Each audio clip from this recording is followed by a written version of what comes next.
What's going on?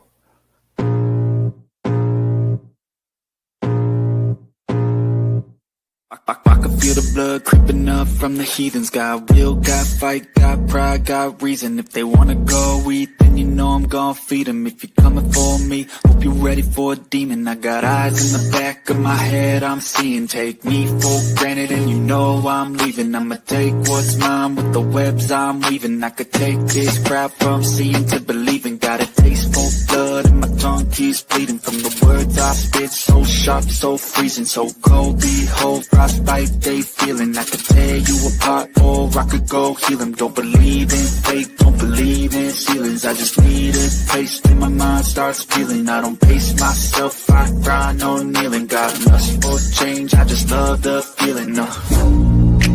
I ain't gonna give up. Got too little time, I'ma live up. Head down, push forward through the tough times. Cause anything worth doing is a tough climb. I ain't gonna give up. Got too little time, I'ma live up.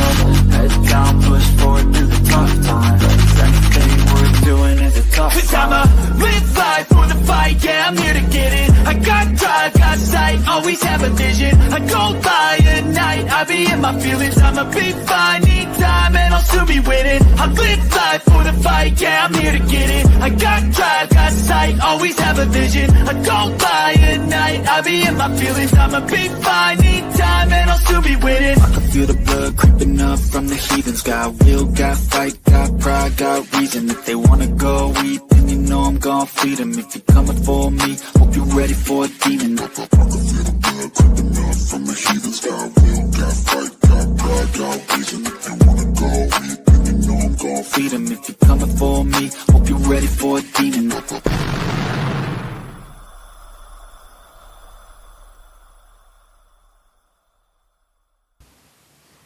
Hello, everyone, and welcome to our channel, Dead Air Full Spectrum. If you are a return viewer, welcome back, guys, for our Sunday night show. Thank you so much for joining us this evening.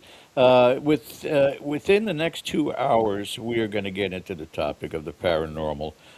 We do have a true crime coming up for our true crime buffs as well. Just keep subscribing. Keep hitting that reminder bell, and most importantly, the thumbs up for the algorithm, all that yada, yada, yada, so that we can become very, very famous. And then you guys in the chat, people will be like, well, we're first timers here. And you can say, well, we've been here since when they were small fries. There we go. That's the award. Show that again, Ken. That's what we get from YouTube once we hit 3 Yeah, million. we want to thank everybody out there for making this necessary. Yes. Thank you for your tolerance week to week. It's great. We've got a lot of things going on the Dead Air Network. You probably heard that, well, that was weird, has kind of, organically run its course. But fear not, fear not. Those ladies are never far away, and we might have something that's right up your alley in its Yes. place. So And, worry not. we've got upcoming Last Bites to be filmed. We're always talking about new ideas, new concepts with that. And of course, the haunted couple, the paranormal couple, Cody and Satori. So a lot for you to take in.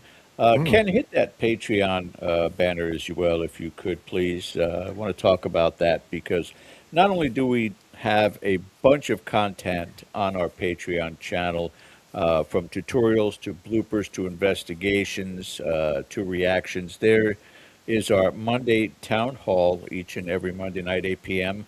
On screen, you see Ken and I, but on our Monday town hall, all of you who join us are on screen, and we get to talk about this field and things that we do outside of the field as Yeah. well. So make sure you guys check it out. It's only $3 a month. You can become a member, and a little inside teaser that there will be an upcoming investigation that will be exclusive on Patreon.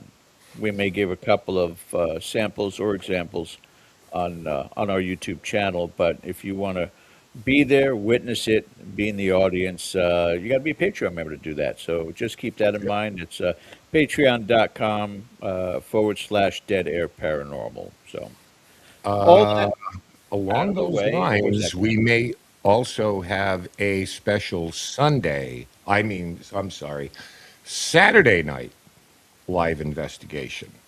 And it's coming up right around the corner. When that happens, everybody will have ample notice where to log in and how to watch us. And so that'll be a special Saturday night event. And it's almost here.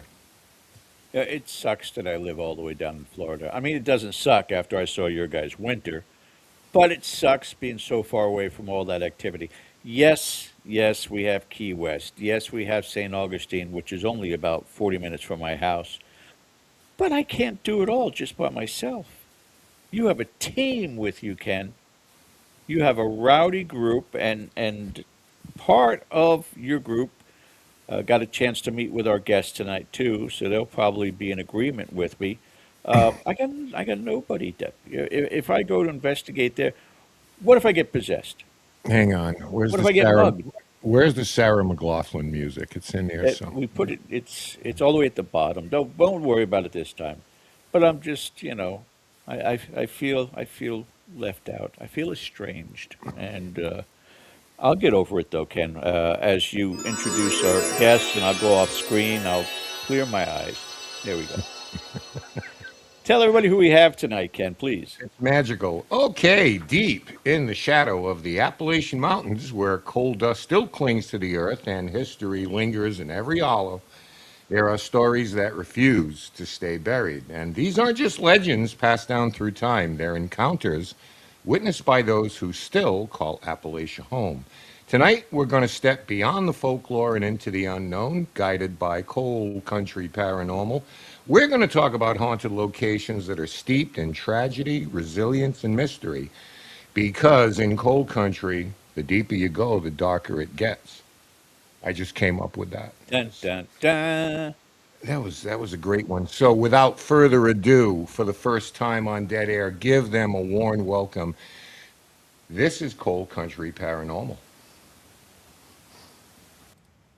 The deeper you go, the darker it. Trademark, patent pending, Ken. Keep an eye on that. All right. Where the heck did I go? There we go. Now we got who we Oh, missing fine. today. Just do the show without me. Oh, I'm here we good. go. Fine. I'll just Now we sit got there. everybody. Am I right? No, we're still I missing don't somebody. see No, Rachel. we're There missing she Rachel. is. There she Now is. we're in there. Okay. Surprise! Let me get out of here. All up to you guys. I'll be back later on. All Bye. right, lining up in chat. And before we even start, if you have questions for our guests, you know the drill. Go into the comments section. We'll star them at an appropriate time tonight. We will pass them along. So I encourage questions all the time. Sometimes you guys ask better questions than we do. It really kind of pisses me off sometimes, But so welcome, welcome, ladies. Thank you. Sincerely, thank you so much for joining us tonight. Good to see you again. I just wanted to tell you at some point tonight, I have some Battleship North Carolina clips I want to play for Yes. you folks. Some things that we thought were interesting. We finally got around to finishing it. You know how it is when you're reviewing things. So I guess we're going to start at the very beginning with your superhero origin story. I would like to go around real quick, starting with you, Pam, and Yes. tell us what first pulled you into the paranormal. If it was curiosity, maybe a personal experience that you had that you wanted to dig deeper, or maybe it's just growing up in a spooky region of the earth. So, Pam, how about you get us started here? Sure. I think I was born interested in the paranormal. I remember being like 3 and 4 years old, and I didn't want the little puppy dog bedtime stories. I wanted to hear a ghost story. And I remember, I don't know, some folks are probably too young to remember the Inquirer that would come out and have the aliens and the Bat Boy and the spooky stories. I remember being obsessed with Bigfoot and the Loch Ness Monster and all of that growing up. And I guess, I've just had an interest in it my entire life. Now, I've definitely had some personal experiences that made me want to dig deeper, but honestly, it's been something I've found intriguing for as long as I can remember. Okay. Jamie, Mallory, what made you join all those crazy people? I'll let you go first. I mean, I've always liked Pam. I think I came out being interested in spooky stuff. I grew up watching Charmed and stuff like that with my mom, and seeing how that goes, you always notice little like tidbits in your real life that just kind of catch your eye. And once I noticed it, I never stopped looking. And I don't think I was given a right to not be interested because I'm born on Halloween. Well, you should have seen this coming. It's it's there. Well, there you go. Your middle name isn't Samhain or anything like that. No. No. Okay. That's great. Teresa, how about yourself? So I'm another one that was just born into this. There was no real defining experience or moment. It was just ingrained since I was little. I grew up here in West Virginia, so my grandparents also, really into anything crazy, weird, unexplained. Like Pam, instead of bedtime stories, I got ghost stories told to me. Also, back to Pam's experience, if I was good going to the grocery store, my reward was a weekly world news. So that was my earliest introduction to Bat Boy and demonic possession and all that fun stuff. My goodness. Jeez. I had bedtime stories. There's something that's not right about you women. Finally, Rachel, what jump started you into this? Well, I'm actually from the northern part of West Virginia, and I think what it was is actually my grandmother was, she had different gifts, but we didn't really talk about it because she was a very faithful Christian. But around 4 years old, we lived in an old Victorian home, and I didn't like going upstairs to bed at night because when you rounded the stairs, I could see everybody going in and out of the bedrooms. And sometimes they would stop and look at me, and sometimes they'd smile, sometimes they wouldn't. But it was just nonstop going in and out of the bedrooms. And I found out later in life that they used the parlor, where they laid out the bodies when people would Sure. die. Sure. So all my life, I've been very sensitive. I am an empath. I see things pretty much on the daily. But as a kid, one of my favorite movies, because my granny, she would let me watch horror movies, was Amityville Horror. So I read a lot of horror stories. And the part of West Virginia I'm from, a writer, Ruth Ann Music, The Telltale Lilac Bush, Coffin Hollow type of thing, really jump-started me as well. Yeah, so here I am today, loving it. Your, Yeah. your children watching the Amityville Horror. You can. I would talk to someone if I were all of you ladies. Oh, I have. I have. I really would. One of the things we take a great amount of pride of, I'm going to take one of my off ramps now because I'll do that. I'll start on something and go over here. We love to celebrate women in the paranormal on this show. It means a lot to us. And I noticed that, I think maybe there's another member going to join us that's also a female. What is it like not to have idiots like us looking over your shoulder and mansplaining everything to you and telling you how to use the equipment and everything like that? What But we is were that kind of born. general vibe like? We have a lot of women in my group, for uh, sure. You've met a Carla, few of Mike, them, and but Eric. We actually have several men in our group as well. They just opted not to come on. Well, I Oh, don't know if good. they opted not to so much as we all jumped in and said, we want to That go. we So, will. but, you Pamela, I need know, to remind you though, Pamela, never interrupt Ken until he's done. It's just, oh, okay, I'm Oh, sorry. He's messing with you. He's Oh, messing with all right. Well, I have a tendency to do that. I get excited and start talking. So you can definitely reprimand me if need be. But yeah, we do have several fellas in the group, but it is more female. you. Yeah. I think Well, there's only four.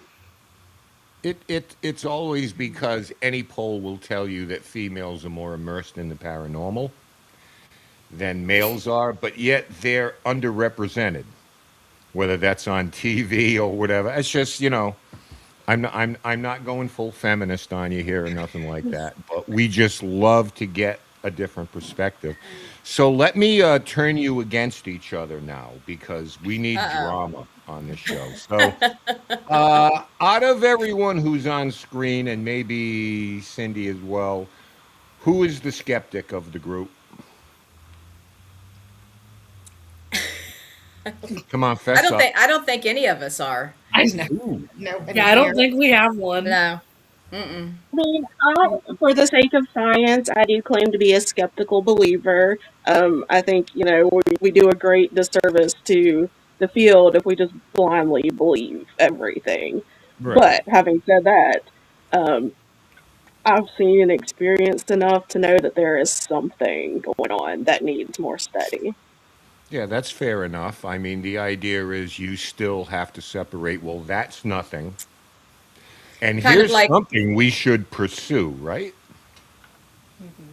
definitely. Exactly. And I think that, some people say that they have oh, look, we have a video of orbs when they're just dust balls. So, I love to debunk things, but I also get very excited when we're like, yes, that is really a Orbs spirit are apparition. dust, the devil, you say. How Well, that's what dare you? How dare you, madam? I know, I know. Cut me off, cut me off. No, I mean, that is the whole point of it, is that if you go into a place and all you're doing is looking for ghosts, then you're missing half the picture, because you have to whittle those things down to maybe one or two things that are unexplainable, and you got to go chase those instead of wasting your time. But let me ask you this now: out of all of you, who is the most likely to jump when there's a noise? That would be me. That would be you, but that hand went up so fast, That would be me. and I don't see anybody defending you at all. No, there isn't one. As someone who's usually catching her, it's her. Oh my goodness. All right. Well, hey, listen, self-awareness is a wonderful thing. Yeah, that would be me. No, yeah, that's me. Do any of you, we can go around the table again, and, I'm going to, I'm going to go down here, I think. Maybe. Well, maybe not. We'll start with Rachel. What is your personal I can't explain this moment?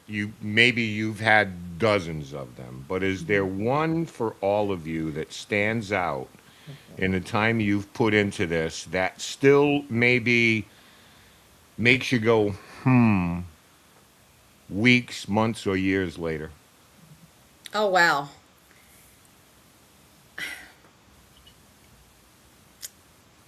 Honestly, nothing actually came to mind. Hmm.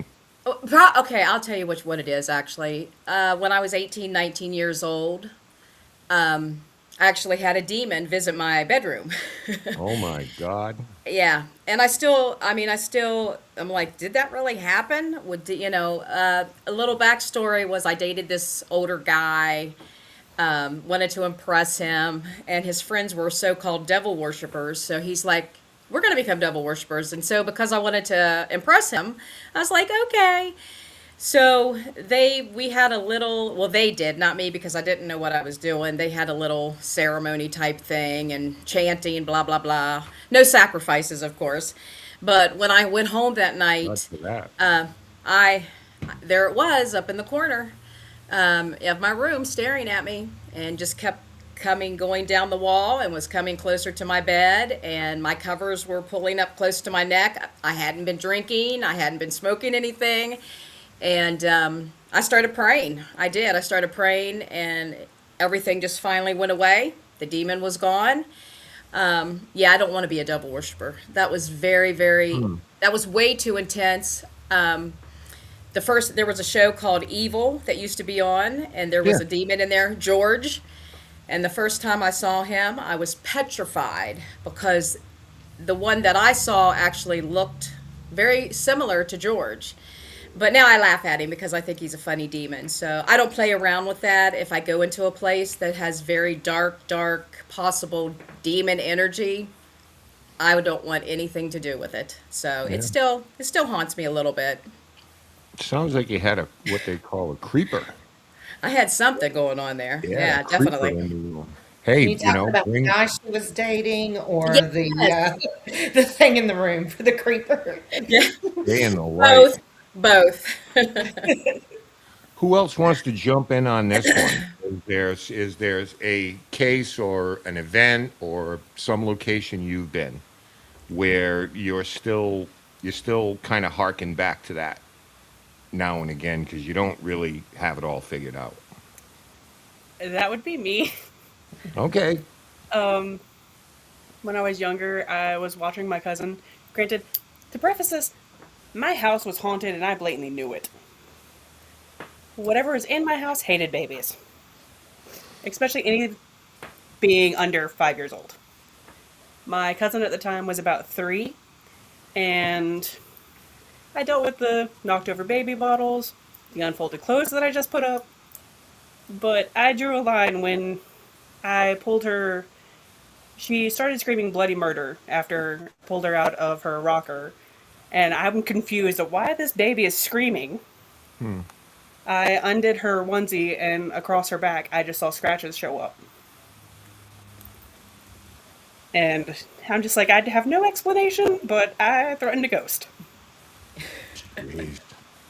Yeah, I mean, I Sure, don't did. blame you. Especially when children are involved, those are the things emotionally that tend to they tend to stay with you a little bit longer, for sure. Yeah.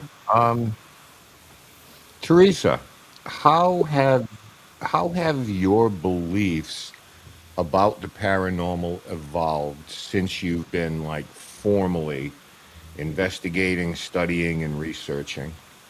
Oh wow, that is a journey. I have been doing this well over 20 years now. I got started right after high school. Since this had always been an interest of mine, I lived in a haunted house, did a lot of research about, okay, what could be haunted, what probably isn't, a sign of being haunted. And so I really wanted to get into this field to kind of share that experience and help other people. So Mhm. I graduated high school in 2001, and the paranormal field has had a lot of ebbs and flows over the years.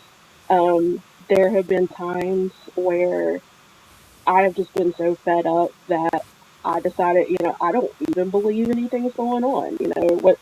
Why are we not getting repeatable, validated evidence of such? What is going on? Why can't we get this?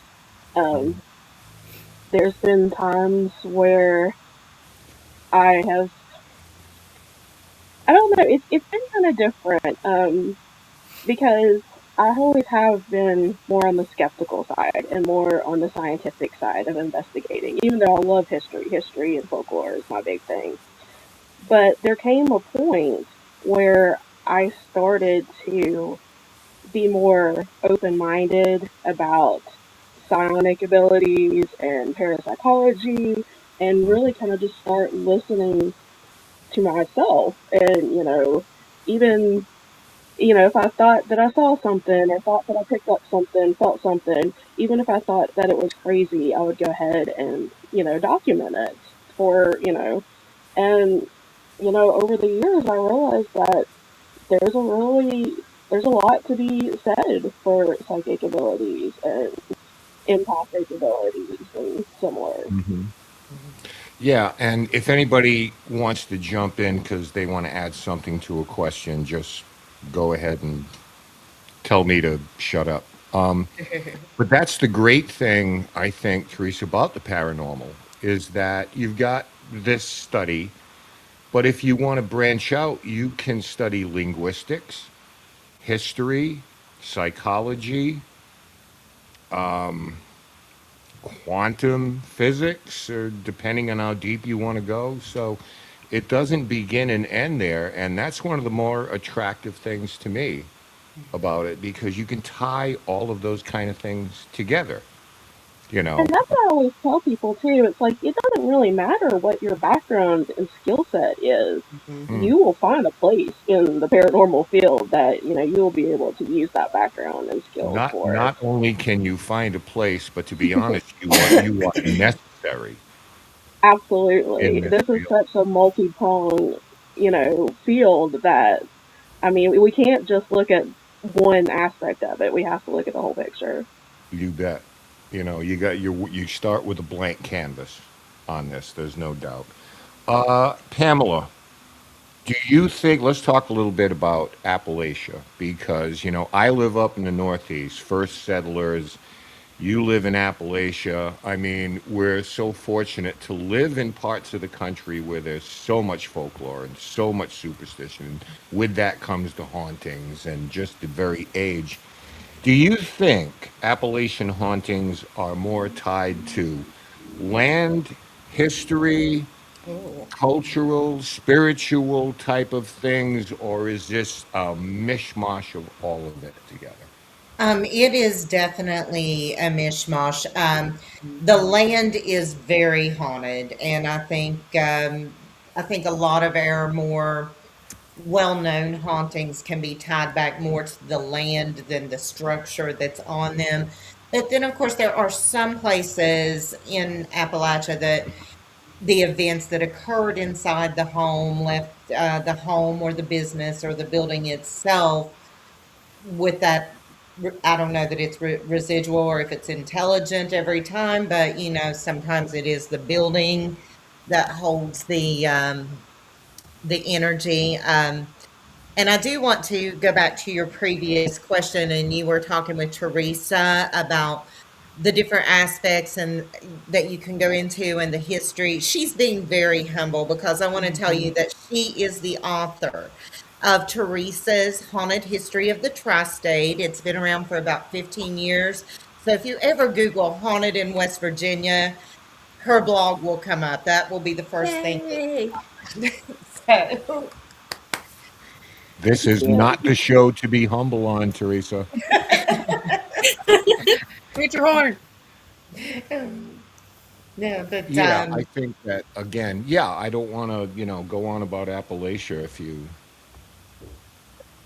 because I know there are a lot of spiritual, cultural, indigenous things, and there are, oh God, hoodoo, not voodoo, but hoodoo, Yeah, we, or we've got our granny witches here, our Yeah. Appalachian magic.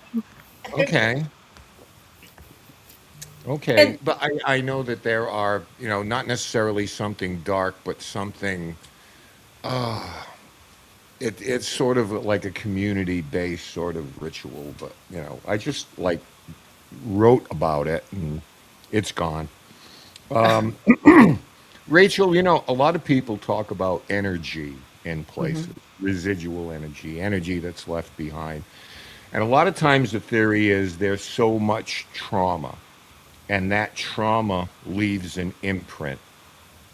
And you don't necessarily have to be dead to leave an energy imprint. Just you know, a little aside to our audience. Right.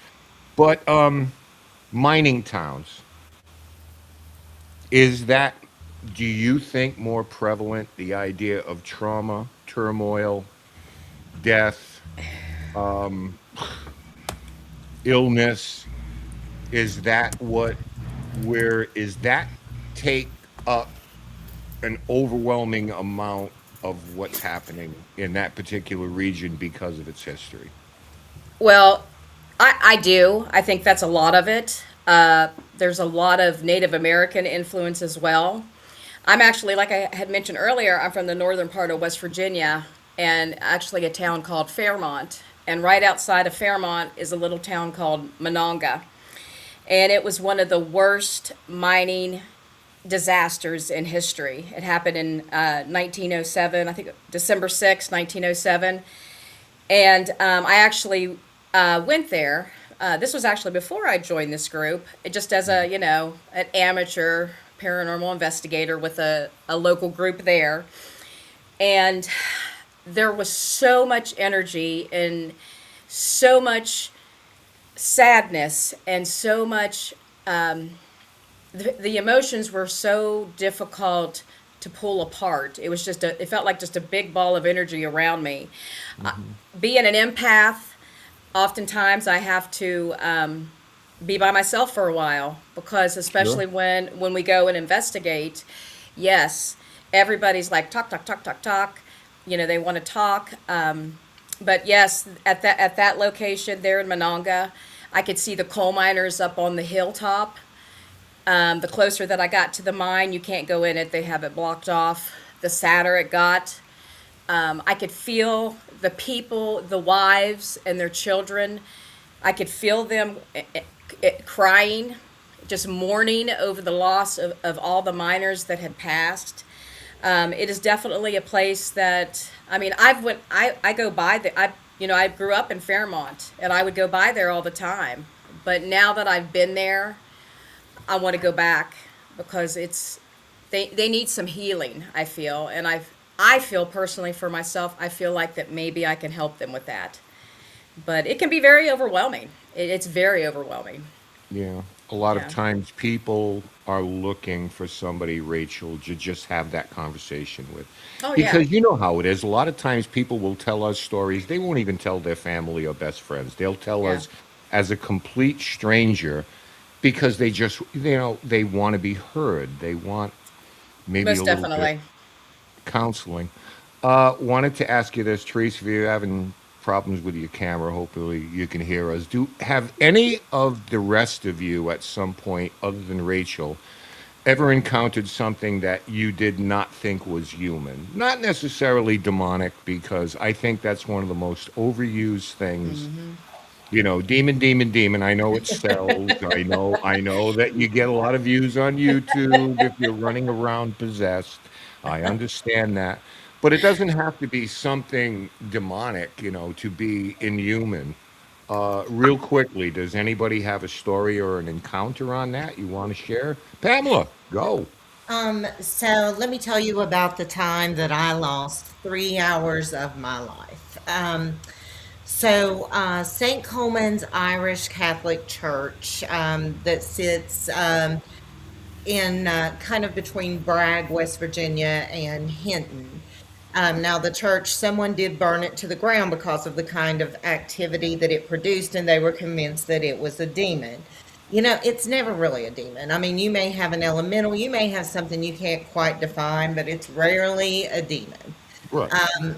But whomever decided to burn the church down, honestly, I think they probably just released it so out into the atmosphere instead of containing it there in the church. But so anyway, I went there before it burnt, and our friends from 304 Urbex have joined. Hey y'all, Hi guys. but anyway, I had went there before the church burned, and my friend that wanted me to go there with them, she said, "I need you to go see it during the day, and then we'll come back at night, and you can see the difference."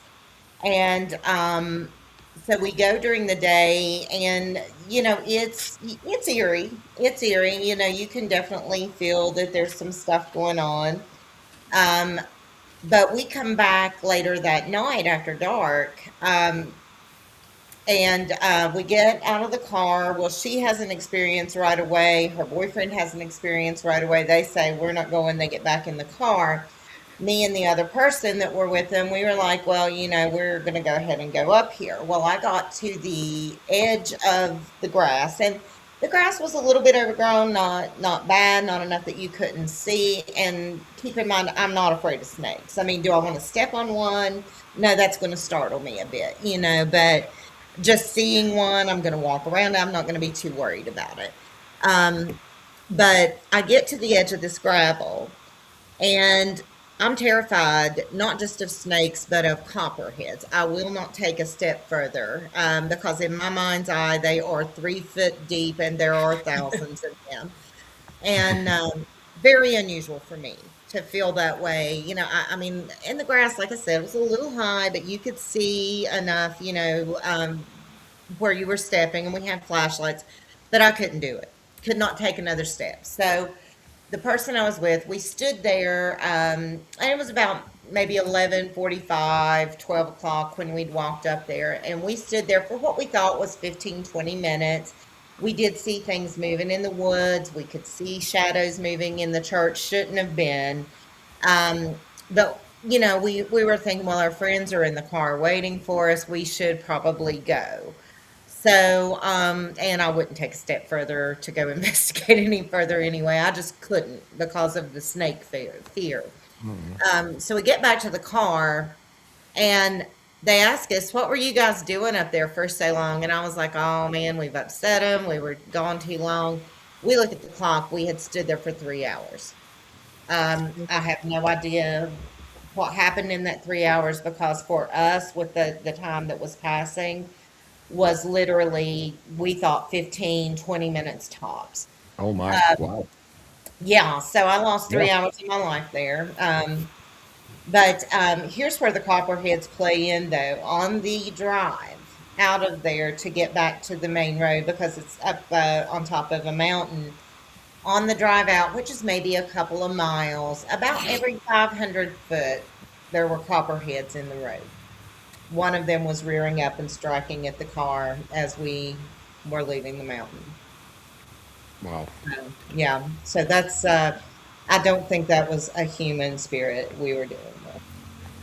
I don't know. I'm in my 51st year now of doing this, and I Wow. honestly do not believe I've ever encountered anything demonic. Some people get 6 a month. I don't know what I'm doing wrong. I just hello. By the way, hello to everybody. So a lot of new faces that have followed the ladies here tonight. Don't leave empty-handed. Give us a like and maybe a subscription. Look around our channel. I'm sure you'll find something there you like.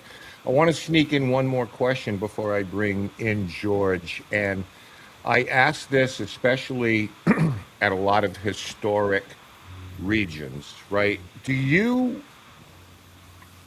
think, I don't know about the word unethical, but if there are certain locations that you just don't feel comfortable going in and exploring or investigating because maybe of the tragedy, maybe the history. Specifically, I'm talking battlefield, places like that. Are there certain places that you go, I think we'll just leave that alone? Jamie, Mallory, why don't you want to start us off? How do you feel about that? Honestly, I think places like that are my favorite because I don't see it as a disrespect. I see it as trying to bring closure to people that might not have had it, and it teaches us a lot about it too. It teaches us, about the history of that place.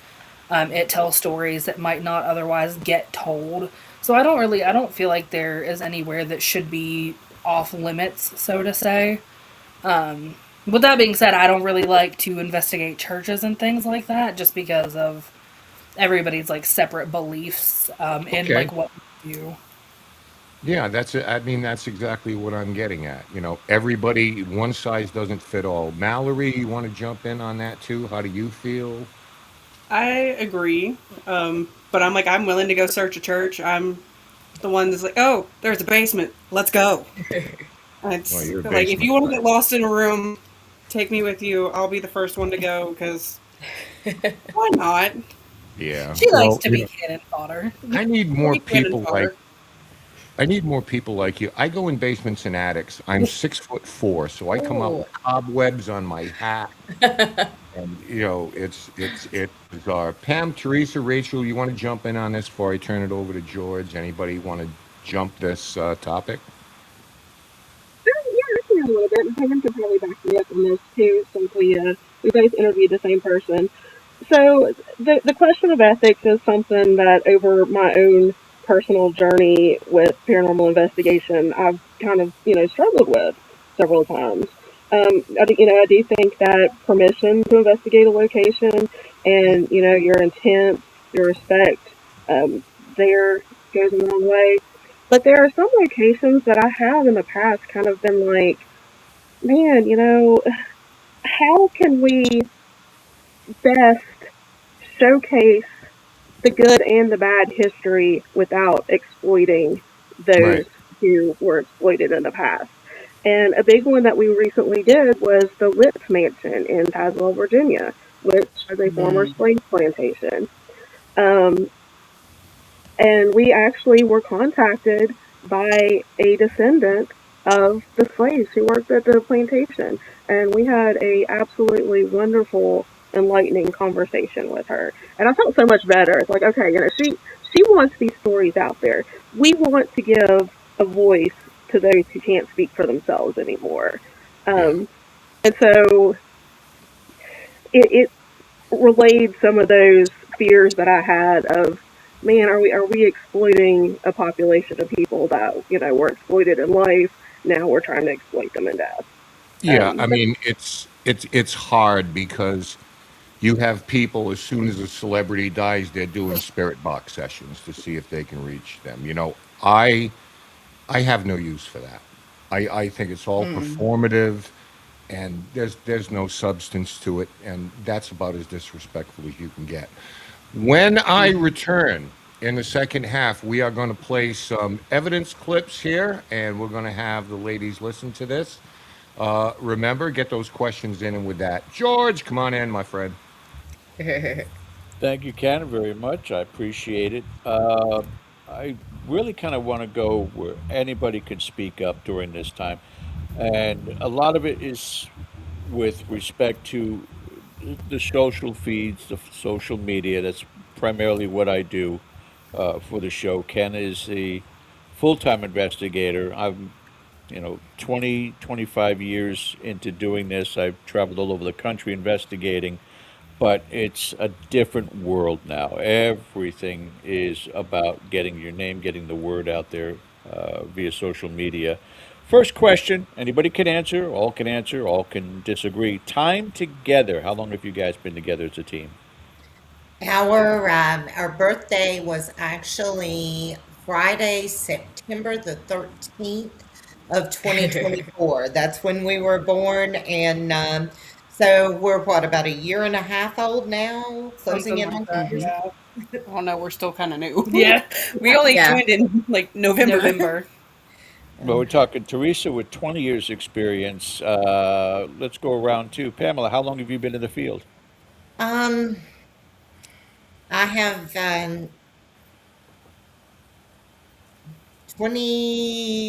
25 to 30 years. I'd have to sit down and really think about when I first started. Quite invested Quite a also. while. Jamie, Mallory, how about you guys?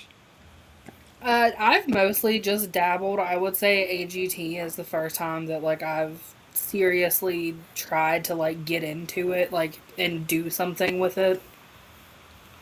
I'm going to put a pin And in we, that statement. Mallory I, I'm with her. I've only really started getting deeper into it when we joined. and Rachel. Well, honestly, my whole life, diving deeper into it probably about 12, 13 years ago. Right.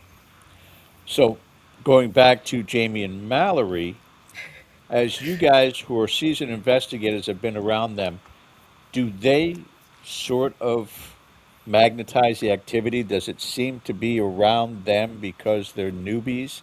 or does that inexperience hinder their experience? They fit right in with the rest of us and blend wonderfully. I mean, I don't see any hindrance with them. They have picked up the ball and ran it to the finish line, and kind of have just fell in line with the way that we do things. All of our investigations and events we open to the public, so we spend a lot of time leading those tours for folks that maybe don't have the experience, don't have their own equipment, things like that. And Mallory and Jamie are some of the favorite tour guides. People love them. And I think that is because we are so like new and shiny. Yes. I don't know about y'all. I keep getting like things like to mess with me. Yeah, they're kind of mean to us most of the time. It's like they like to go for us since we're the new ones when we It's go a to a house. hazing. You're getting hazed. Yeah. Who Pretty much. decides when you all go out to a location, or is it a group aspect? Who decides the tactics, and do they change depending upon the location? We basically let everybody do their own thing. Like everybody has got different methods that they prefer, different equipment that they like. So, what we basically do is, as a group, we'll decide, today I'm going to partner with Teresa, and Rachel's going to partner with Morgan, and Mallory and Jamie are going to go over here. And then each group just kind of leads things the way that like to do it. We don't really have a set methodology. What's each of your favorite, I don't want to say specialties, but your go-to when you're investigating? And it doesn't have to be equipment. It can just be the sensitivity of the individual. But Pamela, what's your go-to when you're investigating? I love spirit box and nesties. That's my favorite. Okay, I love spirit box too. Rachel, how about you? Well, I use my intuition. When I walk into a place, they usually want to talk to me. They whisper. What I get is they whisper in my ear. I mean, everywhere I go. I mean, it's even on a daily basis. Whisper, whisper, whisper. So I use that, as I walk through a place. I also like dowsing rods and the little cat balls. They're so fun. So, but it's really cool. One thing I'll say about our group is that for me personally, I have learned so much from every single member of the group. And that's what makes it even more interesting and more fun because, we're expanding who we are and what we are. And, we support one another, whatever our gifts are. And I love it. That's one of my favorite things about this group.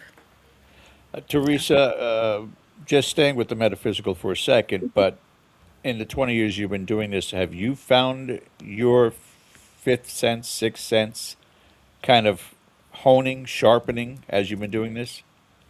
Yeah, I think so, but I think more importantly, I've finally started to allow it to. Because before I was very like, nope, if I felt something, see something, I can't prove it, I can't validate it with numerical data. It didn't happen.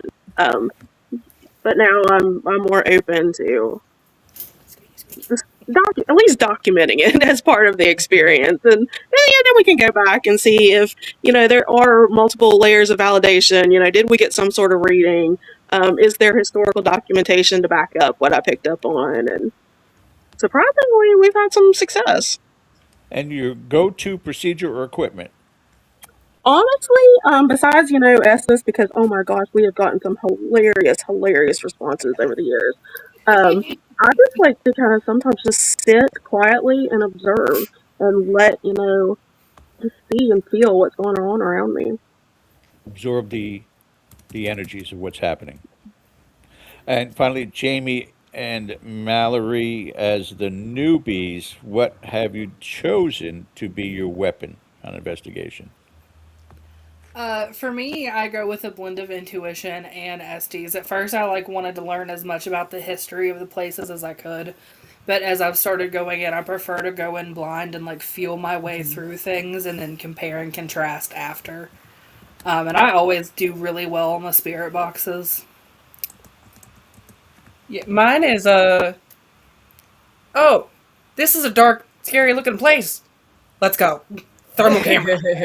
You and your thermal, my goodness. We've got some good things. And granted, I will state when it comes to Pam and Teresa, I have a 14-minute video of hilariousness on the Estes. Oh, you can't play that. No, no, I'm No, not. we cannot. I am not offering to play it, but whoa.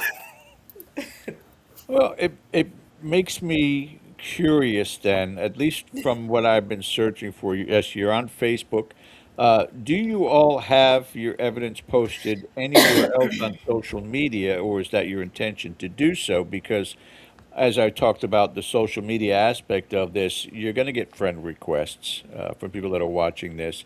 They're going to want to follow you, even in some circumstances, as you had the opportunity to work in tandem with Rise Up Paranormal or part of the group. People are going to want to head down to your neck of the woods sometime and say, "Yeah, you're hitting to this place. I'd like to be a guest to investigate." So, what is out there social media wise where they can check out the work that you've done so far? Well, okay, so it's a little story.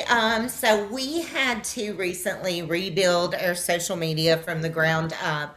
We are Appalachian Ghost Tours, but we did have a name dispute with a gentleman whose company is 2 states away and had a similar name, but not the same name. But apparently, the claim was made to Meta that we were impersonating him and he was the rightful owner of our page. Meta said, okay, and took us down. They didn't even contact us to say, can you prove? Because we have a business license. We could have pulled that out and shown documentation. So they will not let us use our name. That's where Cold Country Paranormal came from. We rebranded for social media. And so we are rebuilding. We've started to gather our folks back up and get them back on our Facebook and our threads. Jamie runs our threads and does an incredible job with that. And so she's rebuilding there. We're all trying to work on the Facebook. Our TikTok is the only thing that didn't get hit with that. So our TikTok, we did go ahead and just change the name on it to the Cold Country Paranormal, but it still has our Appalachian Ghost Tours logo until we can get some resolution to this. That I guess we'll just run under that. But so everything that we had for the last year went down with that page, and we did have some good evidence on there. Which I guess we maybe need to go back and start reposting that, but it's only been a few weeks, so we're still kind of Right. recovering and rebuilding. Well, it's you can kind of reinvent yourself. There you have to look at the glass half full and Right. what the opportunities present from that. But yeah, unfortunately, still there are people out there that just love to create the drama no matter what. So I apologize for that and what you have to deal with. But as far as and we're only got a few minutes before we go to break here. As far as investigating, what are the team restrictions? We will not fill in the blank. Teresa's got a smile. She must already have something in mind. I mean, we're pretty open as long as nobody is, you know, intoxicated or extremely disrespectful. We don't really, provoke, like, meanly provoke. But I mean, we were really kind of open minded and, try to show our guests, especially when we do our public investigations, different methods of investigating. Um, let them explore the history, let them explore the paranormal side, and just really kind of entertain them as well as educate them. And so we don't have a ton of rules. We've had to add some rules because of certain behaviors, like people people climbing up on the roof of a location. That But was I true that I mean, don't know. Yeah, that was a fun one. Oh, Rachel, as you're yes. somewhat of the metaphysical corner of this team, restrictions, Ouija boards, No, no, sir. No. no No restriction, way. or Oh don't ever no, use it. no, don't ever. I did use the Ouija board early, way early in my life. I won't touch one. I don't want to be around them. Now, that's just from my personal experiences. If someone else wants to use one, that's fine. I don't have a problem with that, but I won't touch one. Too many negative things have happened when I've chosen to use a Ouija board. So that's off limits to me. Well, before we go to break and bring Ken back on here, also, I cannot wait for the seasoned investigators to show Jamie and Mallory how best to do a blood ritual. That's going to be interesting for them. Okay. That's tomorrow. Yeah. Did I We speak too already early? made them take Maybe part in one the after ghost work. wedding. At 13 o'clock. 13 You, o'clock, we'll do you it. mean you didn't have to Okay. talk? Pictures, or it never happened. Yeah. Never Be happened. careful what you wish for. Ain't that the truth, Pam? Are you guys doing fine? Are you good to continue after a break? Sure. Sure. Awesome. All right. Let's get to that then, Ken. Let's take our mid-show break. So if there's anybody out there that needs to replenish their drink or make a run out to the bathroom, relieve themselves, we'll be back in about 3-4 minutes. You're watching Dead or Alive on the Dead or Full Spectrum channel. We'll be back right after this.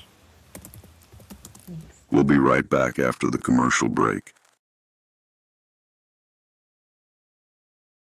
I was built to last with the webs I'm weaving. I could change the past with all I'm achieving. Got my foot on the gas, never stop competing. If you break my glass, then this life's gonna end. I wanna be the best in the game, invest in my name. Check no restraints, I'm obsessed with the pain. I ingest, I retain, assess and I change. Possessed by the thought I'll be free one day from society's restraints. Money, clout and fame, mud, disease, a plague. We all love to hate, have to play the game, have to make a name. All our insecurities are on display. This is war with the enemy, think that it was meant to be. Living in a time where disease is on every screen. I won't let them fester me, I know most are festering. Negativity is a plague for the mentally weak.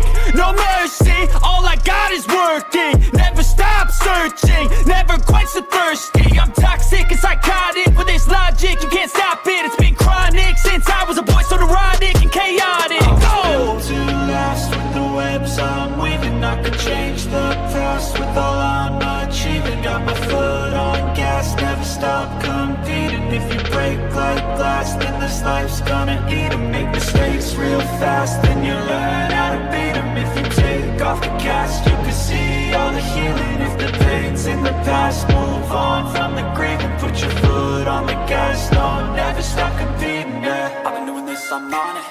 I just wanna be iconic. Sipping on a gin and tonic, got me going off when I'm on this.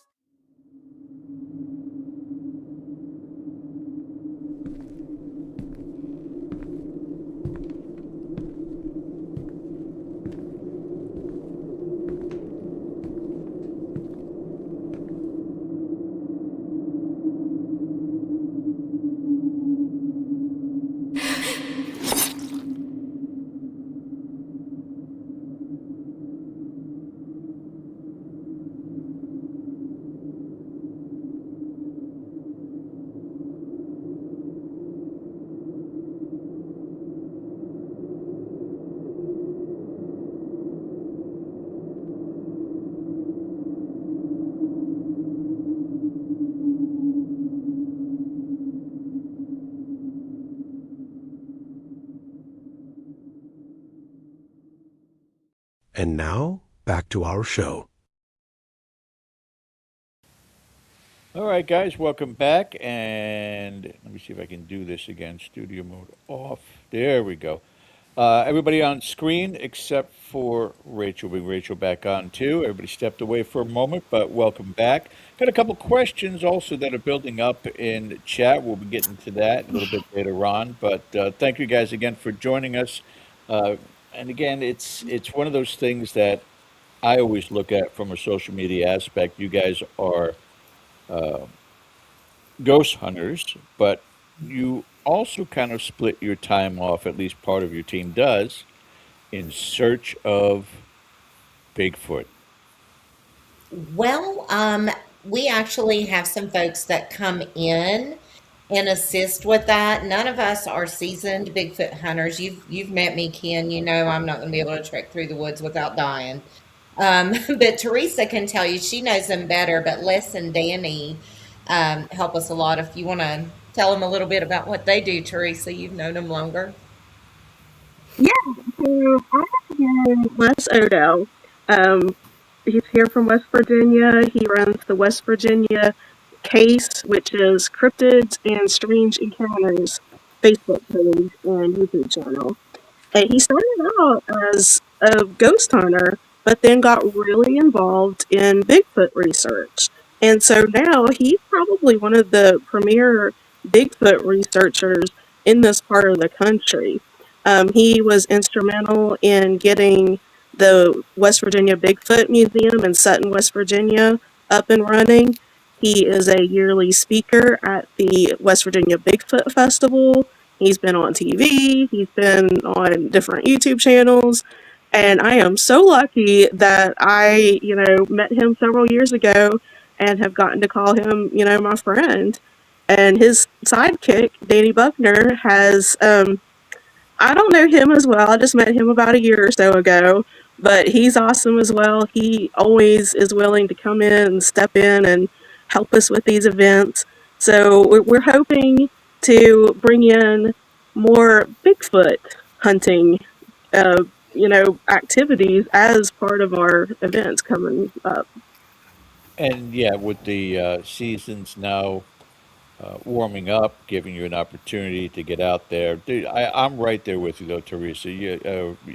Pamela, you will not get me out in the woods. I am not an outdoorsman by any means whatsoever, and especially Me places that neither. have copperheads. So it happened.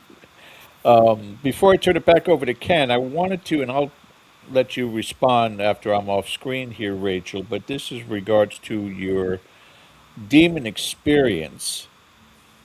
And people would probably want to know because you said, yeah, I had an encounter and then I stopped worshiping and then it went away. That's not normal. Was there any other tactics that you yourself uh, followed to make sure that this wasn't something that was going to follow you? Up, you're on mute, love.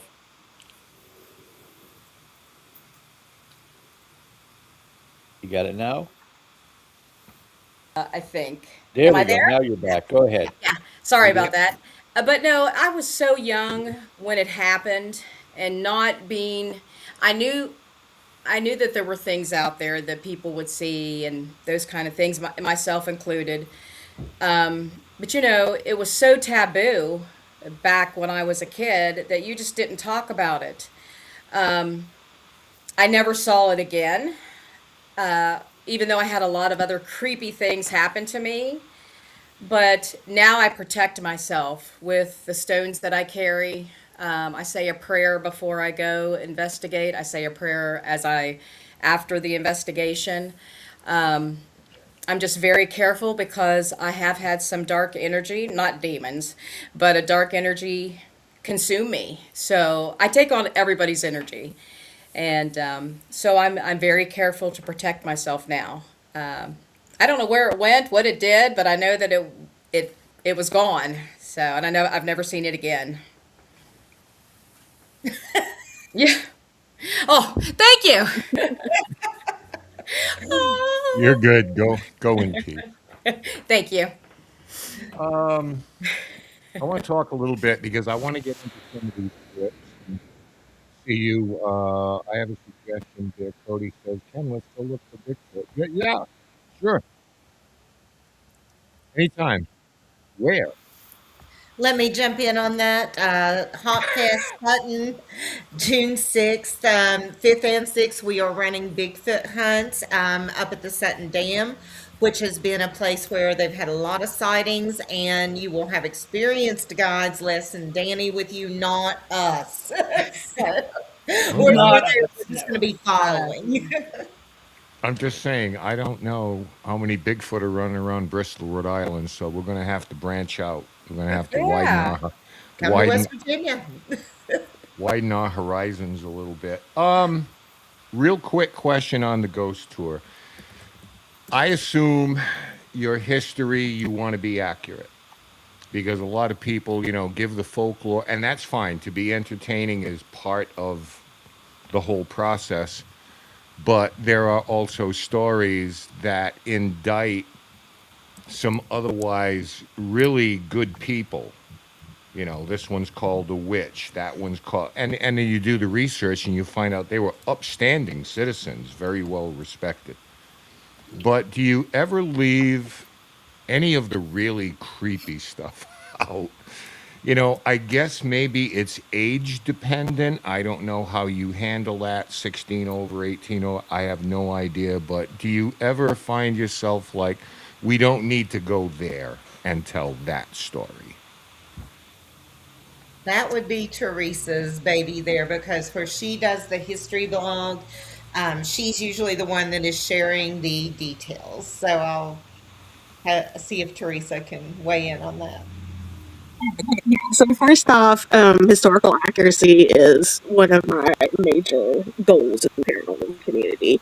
And there are a few more famous venues that aren't super happy with me because I have produced historical documents, newspaper articles, um, things of that nature that disprove some really, really popular stories that get told over and over again. But a lot of times, I have found that truth is stranger than fiction. But when it comes to, oh, that might be a little bit too creepy, it really does depend on our audience. We don't normally have super young kids with us. Now, some of our more like public events, outreach programs, like, I speak to a lot of elementary, middle, and high schools. I've done local library programs. We've done some investigations that are like real family friendly where the younger kids can come. And yeah, of course, we try to minimize anything that's overly graphic. Like we don't, go into graphic detail about how people lost their lives or, anything we try to keep it family friendly but accurate. But I really can't think of anything, too horrific that we've had to censor so far. Can you all think of anything that we just No. like, ooh, And No, a, and a lot of the people that join us on our investigations, they've done research on their own, and they'll actually bring things that possibly we don't even know about the location. So that's kind of neat too. yeah, I mean, that's cool when people can contribute things that you can corroborate, check. That's interesting. And you we can add it to your tour. You can certainly add it to the script or however you do it and make sure people are getting the right background. You don't want, it's like walking into a haunted place and immediately you say, "How did you die?" It's like, why do you want to bring up the worst day of someone's life Yeah. to try to make contact with them? It's puzzled. Going back to what Rachel said, we have been extremely lucky that a lot of our investigations, we've had descendants of the original family, people Yeah. who have lived in the location, people who have lived next door to location, come and be able to tell us their personal experiences and information. And So that's been awesome. I love it when people will leave something in the comments section on a video or a show we've done and say, "I'm so and so, I'm related to so and so." And the best thing you can hear is, "You folks really did a good job, telling the story." That's the ultimate thing that you can hear. I want to get into some of these clips because these are some things that happened in North Carolina. This is where we met Pamela. And who else was it? Rachel, were you there? Christy. It was Christy. Christy. It was Yeah, she was Christy. not Okay. able to join us this All right. evening. The rest of you couldn't go. Okay. There's a couple of you. We're down in the gallery there. One of the things we did, we took a little side trip and we visited this place. And if you don't know what that is, maybe you'll look at the back. Yep, that's where they filmed the exterior shots of The Conjuring down in North Carolina. It was great. There are some clips here I want to get to with your indulgence, and you can discuss. Has everybody, first of all, had the opportunity and the pleasure to go on that battleship like Mhm. here tonight? You have. Rachel has. Several times. Okay, maybe you can help me out with this. George did a little background on this too. This is really bizarre. We're in the galley, and then as we're talking, clearly you hear a dog bark. So I'm going to ask you, did anybody upstairs bring a I didn't see any. I don't even think they allow them on the ship, but this is really bizarre. Maybe you can help me on this, but here it is. I was not in the services, but my parents were. They were in San Francisco in the late 1960s. And they were always proud of the service, and I was always proud of them. I mean, that's clearly a dog barking, or am I crazy? Like No. a tiny That's what it dog. sounds like, yeah. I And think that George actually did a little legwork on that, and he can tell you about if he wants to pop in about dogs being on ships. George, you want to share that real quick? Yeah, it actually was something very, very common on many of the warships where they did have a dog, either for a mascot, but a lot of the times they did serve the purpose of sniffing for bombs, sniffing for gas, in case of some sign of a gas leak. So if a dog perished on that ship, there's a good possibility that it's still there doing its job. Quite interesting. It didn't make sense, Mhm. basically, but there's nothing I can come up with other than that's a dog barking. That's definitely what it sounds like, and, I think, we would have noticed that, we would have acknowledged it or said something about that loud of a noise if we had been able to hear it, you know Well, Pamela, I believe you and Cindy were with us at the gallery at that we time. were. Absolutely. So it's good to know I know that we're not crazy because we heard that and it was like, well, that doesn't make any sense, but there was nobody else on that level other than Mm. us. So Well, anyway, if we would have heard that in real time, we would have acknowledged that in some oh, I way. think so. We would have said, "What's that?" Or, yeah, that's Absolutely. wild. Especially Christy, because she's a little jumpier sometimes too. Yeah. We are down in, I think it's the dispatch, or I'm not sure. It may be the mail room here, but somebody heard some tapping on the plexiglass that they have to keep people out of it. And when we went down there a couple of times, I knocked and it's like, hey, can you respond to me? And while none of us was touching it, sure enough, they weren't making it up. Something taps on that plexiglass. You're going to hear it right here. Yeah, it was a very distinct one click like that, and then it did it again. Nobody was near it. And then Dawn was over there and it did it on that door. And there's nothing here that's moving. It was just, see? Okay, I just heard it. I thought you were making that up. If we want to do this, want to have some fun with it. Yeah, so there's the tap on the plexi, and at the end you hear me, oh, you want to do that? Then that's fine. And Satori's like, okay. But clearly you can hear the tapping that they heard when we walked into the room and they were telling us about what's going on. Uh Wonderful. This one here, is kind of bizarre. I'm pretty sure we're alone. You can look at it, and this will be subjective, but want you to keep your eyes peeled down the end of this hallway here, underneath that half door, the swinging door that you see now and then.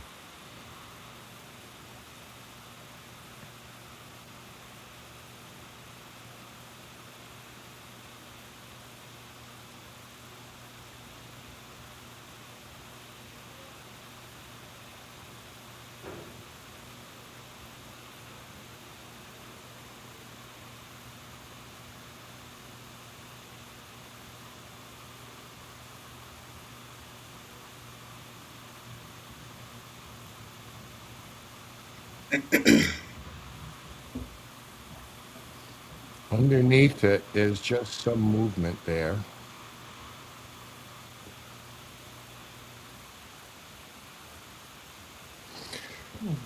Kind of strange because it would seem to me beyond that swinging door, there's nothing. You see that wall, so you're seeing feet, legs underneath. And we had a station, that's a stationary camera. And when we reviewed it, I mean, there's nobody there. Wow. You know, nobody entered it. So, The room off to the right, yes. did you see or hear anything from there? Yeah. I believe that Satori saw, or maybe that was the galley. I'm not sure. But she did see a figure move there, and Yeah. Theron was with us at the time, and she confirmed to us that that's one of those common things.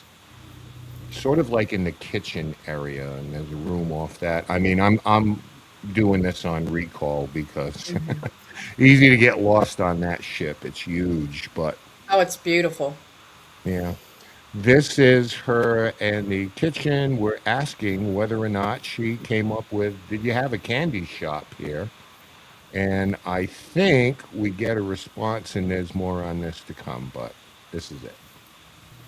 Or maybe candy. Do you have like a candy station or like a concession stand of some sort? Or out here? Like, Yeah. Did you hear it over there? Yeah. I don't know what kind of candy you have there. So disembodied, you know, whatever it was, not any of us, Steve, me, Cody there, males, not us. A little bit later, something of the same. Actually, let's give you this camera angle of it. We have two camera angles. This is the one which shows you what we're doing. Okay, you've heard something about Newport. Yes, I assume you've never been then, personally. I'm from here there. And I came all the way down here to try to meet you.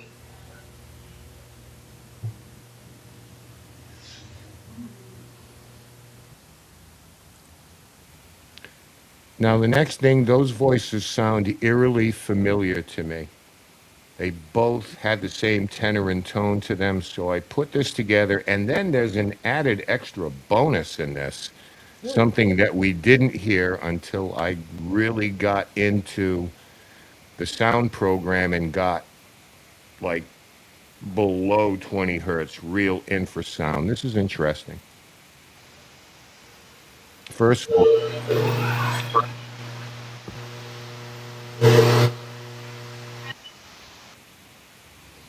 okay. These are the two different voices, the first one and the second.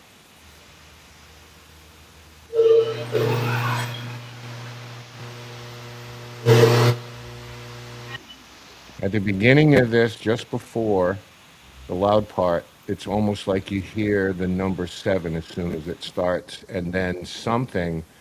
And then the second one to me sounds like the number 4. I don't know what that means. But it's speculative. It's just a guess.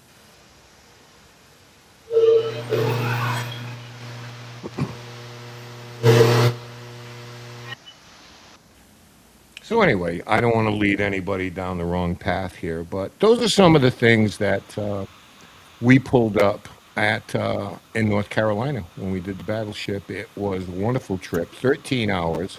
We did get to stop at Bucky's, so that was great. Love a But Bucky's. Never been to one. so it's a phenomenal location. So much about it, and oftentimes these places don't, you know, understandably so, they don't quite live up to the reputation, but you can't expect to experience everything that everybody has there for however long it's been open to the public. So you've got to be reasonable about that. What are some of the most common reactions people have on your tours? I probably think, probably runs the gamut. You got a couple of people hanging on to each other. You got people giving you information. You got, whoever you got. But what is the common thing that people walk away with that you're the most happy with, the most proud of? Well, obviously we're the happiest when they've came, they've had a good time. Maybe they are new to paranormal investigation, and because of what happened and their experience with us, Mm, they're, maybe a little bit more of a believer, a little bit more open to it and ready to come back and do it again. I don't know, Rach, what can you think of? I think what for me, just what Pam said. I mean, they have a good time and they keep coming back, and they are so excited to see all of us again because we're very good about interacting with our guests.